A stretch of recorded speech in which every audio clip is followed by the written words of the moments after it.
Chapter 2, Voidlings, Roles, and Soul Fragments. From the void comes beings like it, but far more complex. They aren't just sentient, like where they come from, but extremely intelligent, making and destroying for themselves.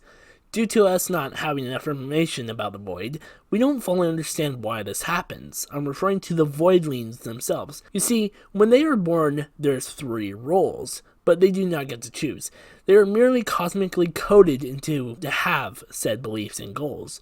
The first set of voidlings are referred to as the offspring. They're a direct runoff of the void, as well as the strongest being made with cosmic material and coding. Of course, not as strong as the void itself. From these offspring, if so desired, are the children, the second class of the voidling species. They are strong in their own way, as well, being weaker than the offspring and the void. These species, the voidlings, live within the void, but more does in fact come from them. Rather than their just believed eternity here, the roles, as I began earlier, are the most defined factor related to the voidlings.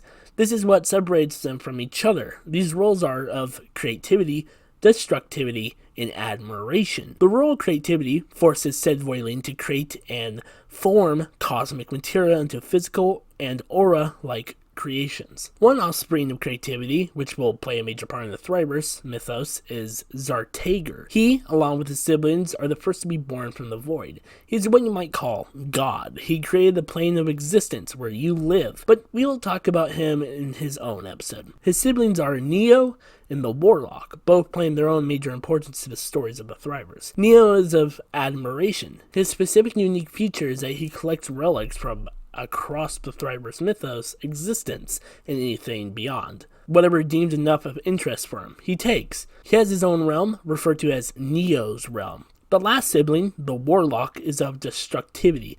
I should say voidlings don't actually have a proper gender, since sexual desires or the need isn't there to exist for the species. But their pronouns are obeyed by their appearance. Warlock has a more feminine look than Zartager and Neo. Back to the Warlock. She plays a major part in the 25 Shards, being the major antagonist. I'm actually excited to talk about the series since it's what you might call my greatest work.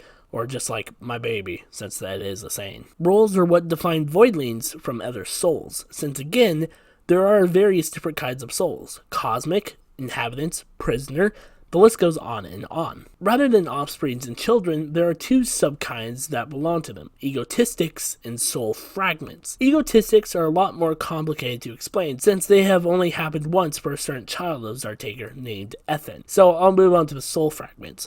Something much more common than egotistics, but still rarely can happen. Depending on what happened to that voidling, sometimes their soul fragments are split into smaller, extremely less powerful parts of their former selves. These fragments would then be scattered across the void plane, arriving in inhabitant locations, taking the form of someone who would live there. Sometimes these fragments are based on their emotions or desires. It's unsure due to the fact that something like this isn't supposed to happen, but perhaps the void made that chance to begin with. We still don't know. It could have been on purpose. In these fragments is hidden power, only activated after a certain event or object, as we will see in a few stories of the Thrivers. A trait passed on to them is their name. At birth, their inhabitant parents are cosmically given a name, but sometimes it's a lesser version of their name. With Ethan, his lesser names were Ethan.